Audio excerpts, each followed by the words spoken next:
Salut, jeudi 30 octobre 2025. Hibernatus, lui, il vient de découvrir les réseaux sociaux. Bon, en tout cas, ça sent la fin pour la France, hein. Ça sent, déjà que ça sentait pas mal la fin de la liberté de déplacement, de propriété, blablabla. Là, maintenant, ça va être la liberté d'expression, hein. Macron, il va, sous prétexte de Brigitte, blablabla, lui, il va décider que tout va s'arrêter. Et en plus, quand je dis c'est une découverte, parce que tant que c'était... parce qu'il a fait du TikTok, Macron. Bon, il a fait je sais pas quoi, tous les réseaux. Il y avait Carlito et je sais pas quoi, là, qui venaient à l'Elysée faire les singes. Ça le dérangeait pas. Bon, à partir du moment où... bon, lui, il est en fin de mandat. Bon, il voudrait se recaser certainement en Europe ou je sais pas où. Et donc, il va pas être... il sera pas plus aimé en Europe qu'il n'est aimé en France. Donc, la seule solution, c'est de dire, bon, taisez-vous. Et donc, c'est du Macron, hein.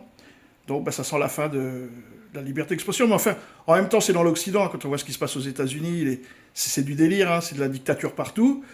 Donc, je sais pas, il copie un petit peu sur un mélange entre Poutine et Xi Jinping et Kim Jong-un. Hein, c'est un petit peu un mélange des trois, là. Et l'Occident se situe là-dessus. L'Angleterre, c'est une catastrophe. L'Allemagne, c'est en train de devenir... bon, voilà. Donc, la France aussi. Et c'est Macron qui va être le fer de lance de la suppression de la liberté sur les réseaux sociaux en France.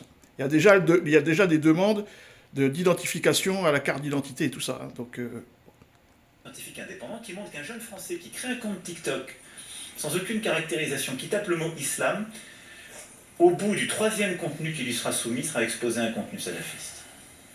C'est ce qui fait que je vous défie, ouvrez aujourd'hui X en France avec un contenu libre. Si vous ne tombez pas immédiatement sur des contenus d'extrême droite, c'est que vous êtes mal organisé. Et des contenus d'extrême droite français ou du monde entier. Et de toute façon, ces plateformes ont décidé de rompre la neutralité informationnelle, puisque le possesseur de celle-ci s'est engagé dans le combat démocratique et l'international réactionnaire. Donc, ce ne sont plus des lieux où on peut s'informer. Ça, c'est...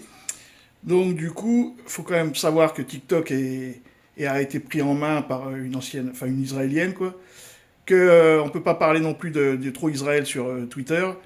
Et qu'Israël est en train de racheter tous les réseaux sociaux possibles, c'est-à-dire Instagram et tous les autres, pour pouvoir redorer son blason par rapport aux dégâts qu'ils ont fait pendant les 2 dernières années. Là. Donc, moi je sais, j'étais sur les réseaux, j'étais censuré.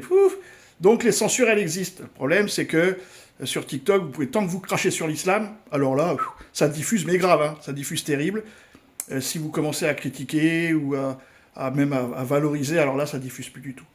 Donc c'est juste les censeurs sont déjà là, mais ils voudraient encore plus censurer, c'est-à-dire que, en fait, fermez vos gueules, les gars. Quoi. Salut les amis.